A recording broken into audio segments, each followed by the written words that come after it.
નમસ્કાર, સ્વાગત છે આપનું સમાચારોમાં. આપની સાથે હું છું પ્રિયંકા. ખેડૂતો માટે ફરી આકાશી આફત મંડરાઈ છે. હવામાન વિભાગે કમોસમી વરસાદની આગાહી કરી.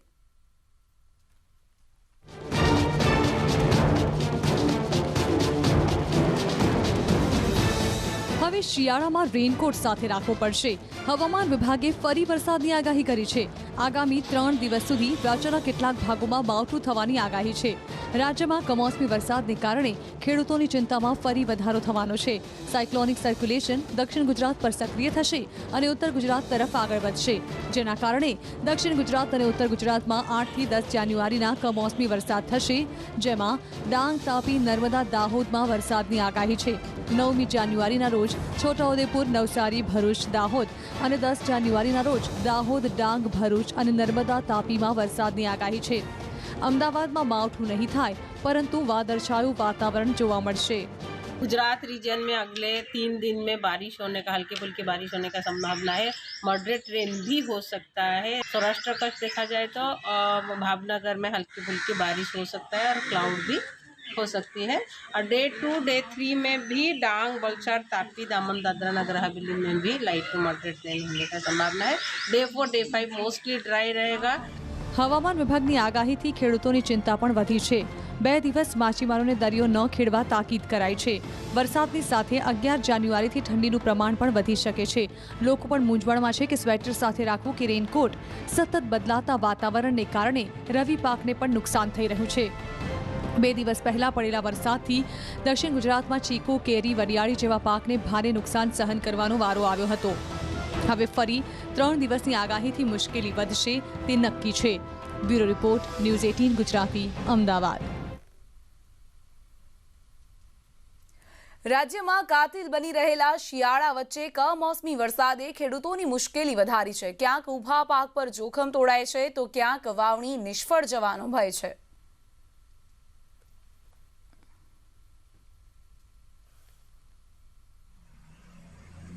આ દ્રશ્યો પહેલી નજરે ચોમાસા જેવા લાગશે, પણ એવું નથી. દક્ષિણ ગુજરાતમાં માવઠાથી શિયાળા અને ચોમાસાની ઋતુ એક સાથે ચાલી રહી છે.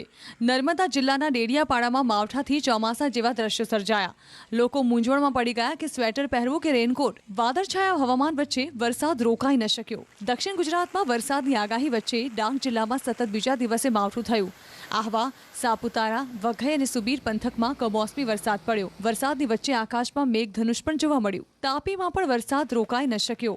વ્યારા અને ડોલવણમાં બપોરે મેઘરાજાએ આગાહી મુજબ પધરામણી કરી, જેનાથી લોકોની મુશ્કેલી વધી ગઈ. વલસાડના વાપી, ઉમરગામ અને કપરાડામાં સવારથી છૂટોછવાયો વરસાદ થઈ રહ્યો છે. વલસાડમાં માવઠાથી હાફૂસ સહિતની કેરીઓનો પાક પર જોખમ ઊભું થયું છે.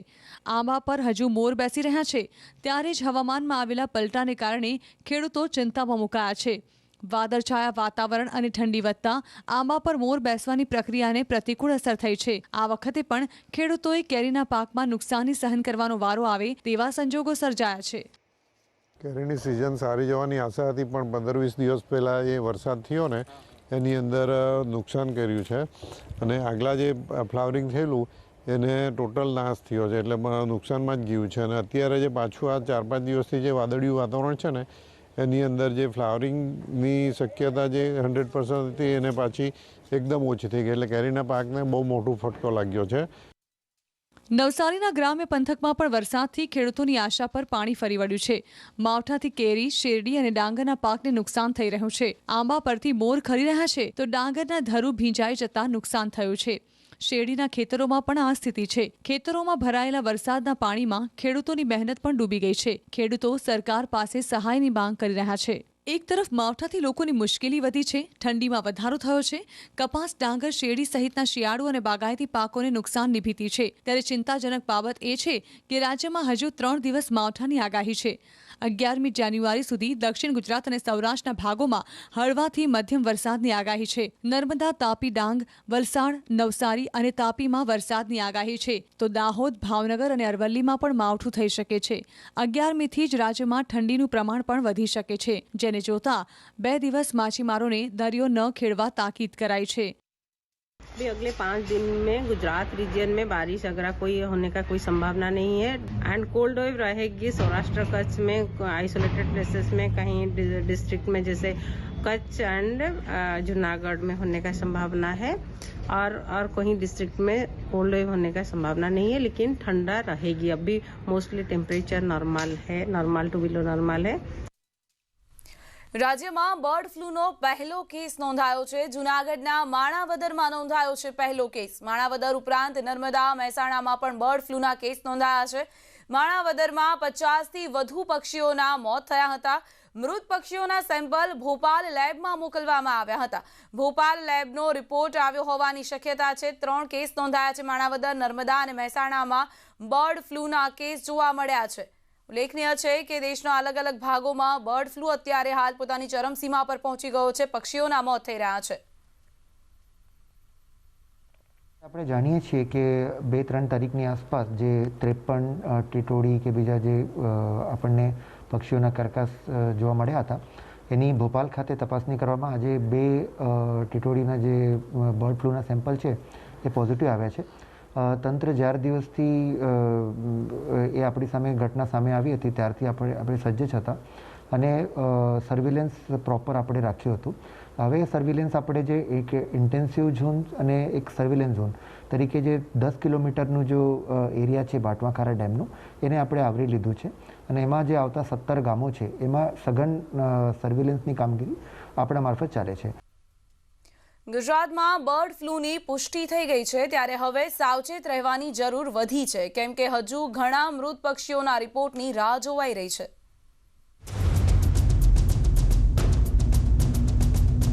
રાજ્યમાં બર્ડ ફ્લૂનો પગપેસારો થઈ ગયો છે। જૂનાગઢના માણાવદરમાં મૃત્યુ પામેલા પક્ષીઓમાંથી કેટલાકના મોતનું કારણ બર્ડ ફ્લૂ હોવાનું ટેસ્ટમાં સામે આવ્યું છે। ભોપાલની લેબમાં થયેલા ટેસ્ટમાં આ વાત સામે આવી। રાજ્યમાં બર્ડ ફ્લૂની પુષ્ટિ થઈ જતા હવે તંત્રની જવાબદારી વધી ગઈ છે। શુક્રવારે પણ રાજ્યના જુદા જુદા સ્થળો પર 40થી વધુ પક્ષીઓના મોત થયા છે, જેમના સેમ્પલ ટેસ્ટ માટે મોકલાયા છે। સુરેન્દ્રનગરના લખતરના ઓકળ ગામના એક ખેતરમાં 8 ઢેલ અને એક તેતર પક્ષીના મોત થયું છે। એક જ જગ્યાએ મોટી સંખ્યામાં પક્ષીઓ મોતને ભેટતા બર્ડ ફ્લૂની આશંકા સેવાઈ રહી છે। જો કે આ અંગે હજુ કોઈ પુષ્ટિ નથી કરાઈ। વન વિભાગે મૃત પક્ષીઓનો કબજો લીધા બાદ પશુ ચિકિત્સકોએ તપાસ હાથ ધરી છે। વડોદરાના સાવલીના વસંતપુરા ગામમાં 25 કાગડાના શંકાસ્પદ મોત થતા પશુપાલન વિભાગના અધિકારીઓ ઘટના સ્થળે પહોંચ્યા હતા। મૃત કાગડાના સેમ્પલ તુરંત ભોપાલની લેબમાં મોકલાયા છે, જ્યાંથી 4 દિવસ બાદ રિપોર્ટ આવતા કાગડાના મોતનું કારણ જાણી શકાશે। છેલ્લા 4 દિવસથી વલસાડમાં કાગડાના શંકાસ્પદ મોતનો સિલસિલો યથાવત રહ્યો। શહેરના સુગઢ ફળિયા અને શહીદ ચોક વિસ્તારમાં 3 કાગડાઓ મૃત હાલતમાં મળ્યા, જ્યારે અન્ય 3 કાગડા અર્ધ બેભાન હાલતમાં। વલસાડના ખડકી ભાગડા વિસ્તારમાં પીએચસી સેન્ટર નજીક પણ 3 કાગડાના મોત થતા વન વિભાગ અને પશુપાલન વિભાગ દોડતું થયું। 4 દિવસમાં અહીં 13થી વધુ કાગડાના શંકાસ્પદ મોત થઈ ચૂક્યા છે। મૃત પક્ષીના સેમ્પલ ટેસ્ટ માટે મોકલવા ભોપાલ આપવામાં આવ્યા। પ્રાથમિક તબક્કે કાગડાના મોત પાછળ ફૂડ પોઈઝનિંગ જવાબદાર હોવાનું જણાવાય છે। જે મૃત હાલતમાં મળી આવેલા છે એ કાગડાઓના એમાંથી સેમ્પલ લઈ અને અમે ભોપાલ ખાતે એના સેમ્પલ મોકલ્યા છે। લેબોરેટરીમાં એનું ટેસ્ટિંગ થાય, ટેસ્ટિંગનો રિપોર્ટ આવે પછી આપણે એમ કહી શકીએ કે ખરેખર મરવા પાછળનું આ કાગડાઓનું કારણ શું હતું। બર્ડ ફ્લૂની અસરને જોતા નર્મદાના કેવડિયામાં જંગલ સફારી પાર્કના પક્ષીઘરને પ્રવાસીઓ માટે બંધ કરી દેવાયું। સાથે જ વિદેશી અને સ્વદેશી પક્ષીઓની ખાસ કાળજી રાખવામાં આવી રહી છે। પક્ષીઘરમાં દવાનો છંટકાવ અને પક્ષીઓનું સતત મોનિટરિંગ કરવામાં આવી રહ્યું છે। પક્ષીઘરમાં 5000થી વધુ પક્ષીઓ છે, જેમની દેખરેખ માટે વેટરનરી મેડિકલ ઓફિસરને તૈનાત કરાયા છે। Bureau report, news 18 Gujarati. સમગ્ર દેશમાં કોરોનાની વેક્સિનનું બીજું ડ્રાય રન યોજાયું, ત્યારે ગુજરાતમાં પણ વેક્સિનેશન માટે તડામાર તૈયારીઓ કરાઈ છે। કેવી તૈયારીઓ છે ગુજરાતમાં, જોઈએ આ અહેવાલમાં। દેશવાસીઓને ટૂંક સમયમાં જ કોરોના વેક્સિન મળવા જઈ રહી છે, ત્યારે આ માટે બીજા તબક્કાનું દેશવ્યાપી વેક્સિન ડ્રાય રન કરાયું, જેનો હેતુ વેક્સિનેશન સમયની જરૂરિયાતોને પૂરી કરવાનો અને સમસ્યાઓના નિરાકરણનો છે। ગુજરાતના 248 તાલુકાઓમાં વેક્સિન માટે ડ્રાય રન યોજાયું। તાલુકા દીઠ 3 કેન્દ્ર પર આ માટેની કામગીરી યોજાઈ, જેમાં વેક્સિન આપવા સુધીની પ્રક્રિયાનું રિહર્સલ કરાયું। આરોગ્ય કર્મીઓની હિસ્સેદારી સાથેના ડ્રાય રનનો તંત્ર દ્વારા ઝીણવટભર્યો અભ્યાસ કરાશે, જેથી સામાન્ય નાગરિકોને જ્યારે રસી આપવાનું શરૂ થશે ત્યારે કોઈ સમસ્યા સામે ન આવે। અમદાવાદ શહેરમાં કોર્પોરેશનના 7 ઝોનમાં 25 સ્થળો પર વેક્સિનનું ડ્રાય રન યોજાયું। આ માટે ખાસ કેન્દ્રો ઊભા કરાયા હતા, જ્યાં કેન્દ્ર દીઠ 25 લોકોને બોલાવવામાં આવ્યા હતા। કોર્પોરેશનમાં આરોગ્ય અધિકારીઓનું માનીએ તો અમદાવાદમાં આગામી 10 દિવસમાં વેક્સિન આવવાની શક્યતા છે। ત્યારબાદ 300 રસીકરણ સેન્ટર પર કામગીરી હાથ ધરાશે। આ માટે 300 સરકારી અને ખાનગી શાળાઓની પસંદગી કરાઈ છે। એક કેન્દ્ર પર એક દિવસમાં 100 જેટલા લોકોને વેક્સિન આપવામાં આવશે, એટલે કે એક દિવસમાં 30,000 લોકોને રસી આપવા તંત્રનું આયોજન છે. પ્રથમ રાઉન્ડમાં હેલ્થ વર્કર, કોરોના વોરિયર્સ અને ફ્રન્ટલાઇન વોરિયર્સને વેક્સિન અપાશે. ફર્સ્ટ ફેઝમાં મેં આપને વાત કરી એમ હેલ્થકેર વર્કર છે. વિધિન 3 to 4 ડેઝમાં તમામ હેલ્થકેર વર્કરનું વેક્સિનેશન થઈ જાય તે પ્રકારની કામગીરી કરવામાં આવશે. ત્યારબાદના આવનારા 3-4 દિવસમાં ફ્રન્ટલાઇન વર્કર છે એટલે એ લોકોની કામગીરી સંપૂર્ણ કરવામાં આવશે અને ત્યારબાદ 50 વર્ષથી જે મોટા વ્યક્તિ છે તે લોકોનું વેક્સિનેશનની કામગીરી કરવામાં આવશે. એક વખત વેક્સિનનો જથ્થો ઉપલબ્ધ થઈ જશે ત્યારબાદ આ કામગીરી ખૂબ પૂર ઝડપે કોર્પોરેશન દ્વારા કરવામાં આવશે. ડ્રાય રન દરમિયાન વેક્સિનેશન બાદની કામગીરી પર વધુ ધ્યાન આપવામાં આવ્યું છે. જો કોઈ દર્દીને વેક્સિનેશનની આડઅસર થાય તો તેના માટે દવા અને સારવારની વ્યવસ્થા કરાઈ છે. આ પ્રક્રિયા દરમિયાન કોઈને પણ કોઈ એડવર્સ ઇવેન્ટ થાય છે તો તાત્કાલિક ધોરણે એને તમામ સારવાર મળી રહે તે પ્રકારની પણ વ્યવસ્થા કરવામાં આવેલી છે. સંપૂર્ણપણે બેડની વ્યવસ્થા એટલે કે કોઈ પેશન્ટને કોઈ એડવર્સ ઇવેન્ટ થઈ તો આ જગ્યાએ એને હેન્ડલ કરી શકાય તે પ્રકારની વ્યવસ્થા કોર્પોરેશન દ્વારા કરવામાં આવેલી છે. વડોદરામાં 12 સ્થળો પર વેક્સિનેશનનું ડ્રાય રન યોજાયું. ઓએસટી વિનોદ રાવની દેખરેખ હેઠળ સમગ્ર પ્રક્રિયા હાથ ધરાઈ હતી. તો રાજકોટ શહેર અને જિલ્લામાં 39 સ્થળે ટ્રાયલ રન યોજાયું. આ સમગ્ર પ્રક્રિયા સરકારી શાળાઓમાં યોજાઈ હતી. અમદાવાદમાં કોર્પોરેશન દ્વારા વેક્સિન માટે ખાસ સ્ટોર રૂમ તૈયાર કરાયો છે, જેમાં મુકાયેલા ડીપ ફ્રીઝમાં 60,000થી વધુ વેક્સિનનો સંગ્રહ કરી શકાશે. આ રેફ્રિજરેટરમાં -25 ડિગ્રી સેલ્સિયસ સુધીના નીચી તાપમાને રસીનો સંગ્રહ કરી શકાય છે. આ સેન્ટરમાંથી જ સમગ્ર શહેરમાં રસીનું વિતરણ કરાશે. હવે જોવું એ રહેશે કે રાજ્યમાં વેક્સિનેશન ક્યારે શરૂ થાય છે. Bureau report, news 18 Gujarati. ટૂંક સમયમાં જ ગુજરાતવાસીઓને કોરોનાની રસી મળી શકે છે. અમદાવાદ મહાનગરપાલિકાના આરોગ્ય અધિકારીનું માનીએ તો આગામી 7 થી 10 દિવસમાં અમદાવાદમાં રસી આવી જશે.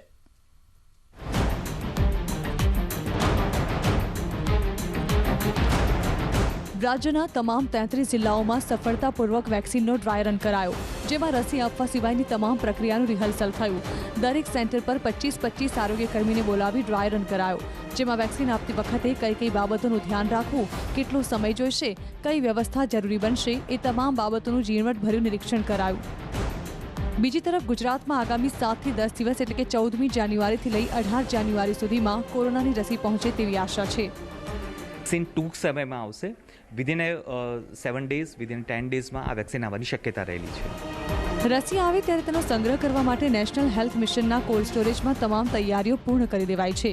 અહીં 5 લાખ ડોઝ વેક્સિનનો સંગ્રહ થઈ શકે એટલી ક્ષમતાનું કોલ્ડ સ્ટોરેજ છે. રાજકોટ, મહેસાણા, અરવલ્લી, પાટણ, ગાંધીનગર, બનાસકાંઠા સહિતના જિલ્લાઓના 45 તાલુકામાં આ સેન્ટર પરથી જ વેક્સિનનું વિતરણ કરાશે. મળતી માહિતી પ્રમાણે વેક્સિન આવશે એ દિવસે ખુદ મુખ્યમંત્રી વિજય રૂપાણી તથા નાયબ મુખ્યમંત્રી નીતિન પટેલ આ કોલ્ડ સ્ટોરેજની મુલાકાત લેશે. આ તરફ અમદાવાદમાં પણ એએમસીએ વેક્સિન સ્ટોર રૂમ તૈયાર કર્યો છે, જ્યાં 60,000થી વધુ ડોઝ સ્ટોર કરી શકાશે, જેનું તાપમાન 2 થી 8 ડિગ્રી રખાશે. અમદાવાદમાં કોરોનાની રસી આપવા માટે 300 સેન્ટર ઊભા કરાશે અને દિવસ દરમિયાન 30-30 લોકોને રસી અપાશે. જો કે હાલ પ્રથમ તબક્કામાં હેલ્થ વર્કર્સને જ રસી આપવામાં આવશે અને બાદમાં તબક્કાવાર રસી અપાશે.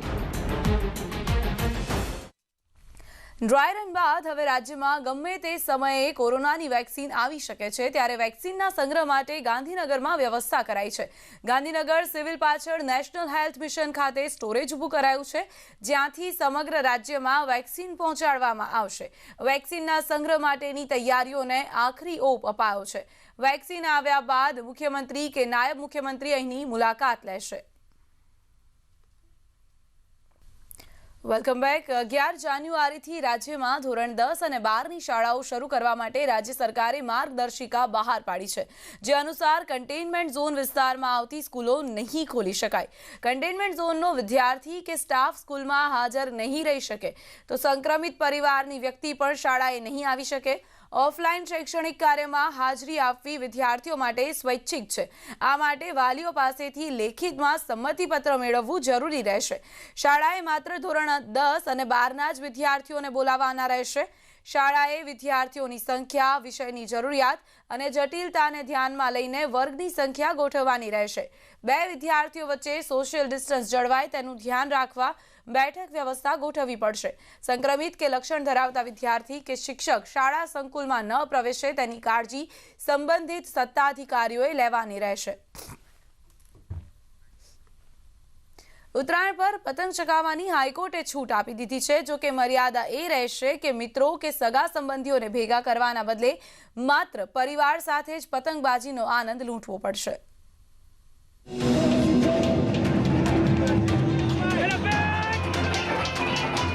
ઉત્તરાયણ પર પતંગ ઉડાવવા પર પ્રતિબંધની માંગ કરતી અરજી હાઈકોર્ટે ફગાવી. સાથે સરકારે જાહેર કરેલી માર્ગદર્શિકા પ્રમાણે પરિવાર સાથે પતંગ ચગાવવાની મંજૂરી આપી. હાઈકોર્ટે કહ્યું કે અમે કોઈ ધર્મની વિરુદ્ધમાં નથી, પરંતુ કોરોના સંક્રમણ ન ફેલાય તેના માટે પૂરતી તકેદારી રાખવી જરૂરી છે. સરકારની માર્ગદર્શિકા પ્રમાણે પતંગ ઉડાડવા માટે ધાબા પર માત્ર પરિવારના સભ્યો રહેશે. લાઉડસ્પીકર વગાડવા પર પ્રતિબંધ રહેશે. બહારની વ્યક્તિ સોસાયટી કે અપાર્ટમેન્ટમાં બહારની વ્યક્તિ નહીં આવી શકે. જો કોઈ બહારની વ્યક્તિ આવશે તો સોસાયટીના ચેરમેન સામે પગલાં લેવાશે. 11, 12, 13 અને 14 જાન્યુઆરીએ રાત્રિ કર્ફ્યુનું ચુસ્ત પાલન કરાવાશે. પતંગ બજારમાં ભીડ નહીં કરી શકાય. રસ્તા પર કે મેદાનમાં પતંગ નહીં ચગાવી શકાય. પોલીસ ડ્રોન અને સીસીટીવીથી સમગ્ર ગતિવિધિ પર નજર રાખશે. સુનાવણી દરમિયાન સરકારે દલીલ આપી કે દિવાળીમાં એક વખત દાઝી ચૂક્યા છીએ, એટલે ફરીથી ચૂક ન રહી જાય એ જોવાની જવાબદારી અમારી છે. સોશિયલ ડિસ્ટન્સનું પાલન થાય, માસ્ક પહેરવામાં આવે અને ધાબા ઉપર વધારે ભીડ ભેગી ના થાય અને બને ત્યાં સુધી, અથવા તો એવું પણ કીધું છે કે ભાઈ એમની સોસાયટીના જે માણસો છે સિવાયના બહારના માણસો સોસાયટીમાં ના આવે અને આ બધી વસ્તુનું પાલન થાય. ધાબા ઉપર લાઉડ સ્પીકર કે ડીજેનો ઉપયોગ ના થાય. હાઈકોર્ટે ચુકાદામાં કહ્યું કે માર્ગદર્શિકાનું યોગ્ય પાલન થાય તે જરૂરી છે.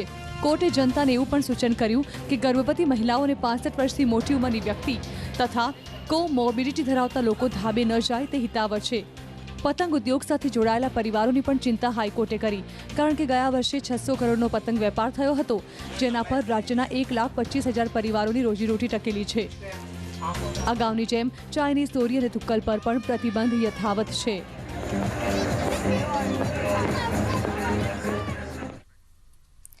ઉત્તરાયણનો તહેવાર નજીક આવી ગયો છે, ત્યારે ઉત્તરાયણને લઈને 108ની ટીમે તૈયારીઓ કરી દીધી છે. ઉત્તરાયણના દિવસોમાં ઇમરજન્સી કેસ વધુ રહે છે.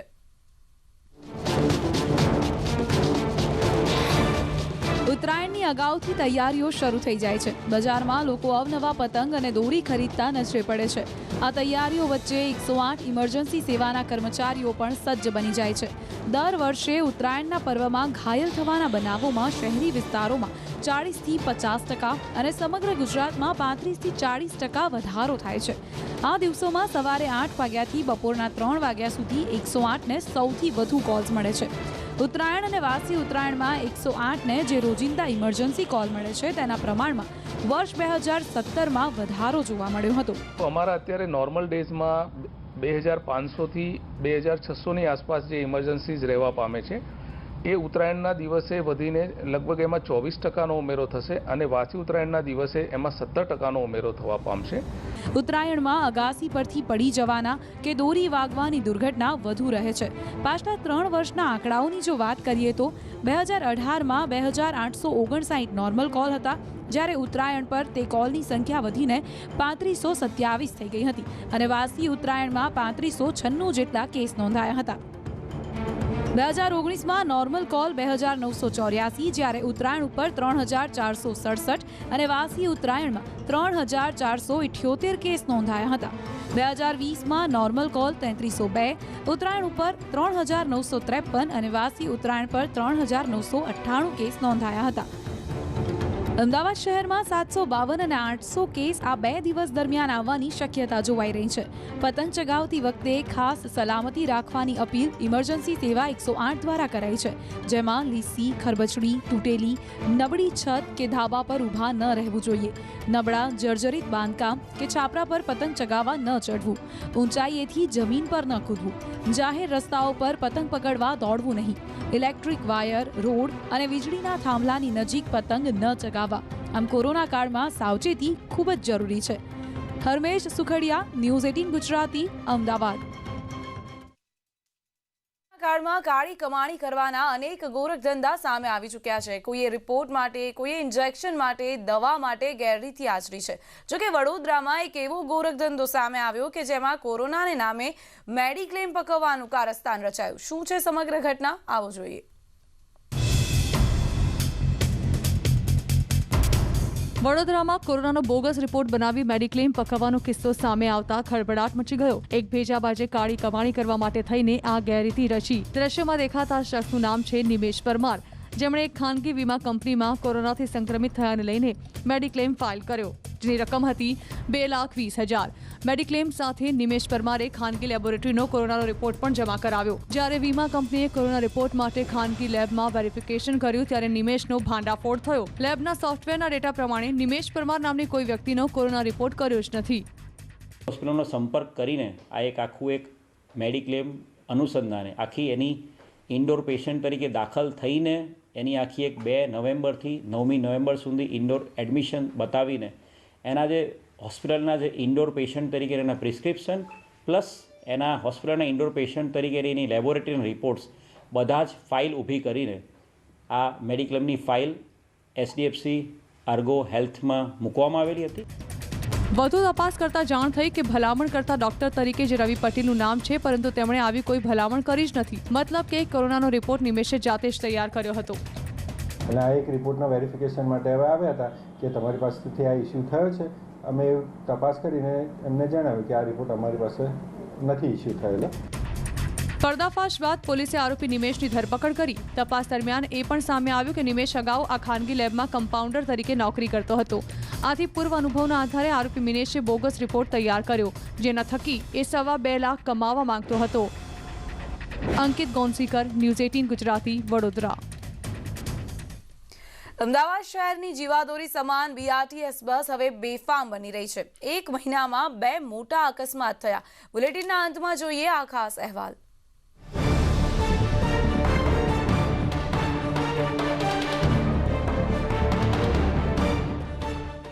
અમદાવાદમાં ફરીવાર BRTS બસનો અકસ્માત થયો છે.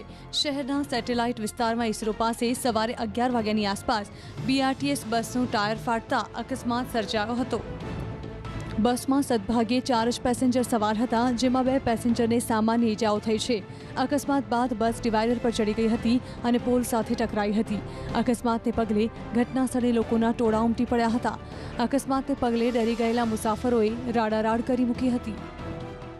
બધી બસોના મેન્ટેનન્સ નિયમિતપણે કરવામાં આવે છે, પણ આ જે ઘટનામાં તો ટાયર ફાટવાની જે ઘટના હતી એ તો અસ્વાભાવિક છે કે હવે બની શકે છે ટાયર ફાટવાની ઘટના. તેમ છતાં પણ તપાસ કરવામાં આવશે કે આ બસનું છેલ્લે મેન્ટેનન્સ ક્યારે કરવામાં આવ્યું હતું અને એ જાણીને પછી એક્શન લેવામાં આવશે. 1 મહિના પહેલા 9 ડિસેમ્બરે BRTS બસને અકસ્માત નડ્યો હતો. અખબારનગરના અંડરપાસમાં BRTS બસ બ્રિજના પિલ્લર સાથે અથડાઈ હતી. તે દરમિયાન બસ ધડાકાભેર અંડરબ્રિજના એક પિલ્લરમાં ટકરાઈ ગઈ હતી. Bureau report, news 18 Gujarati.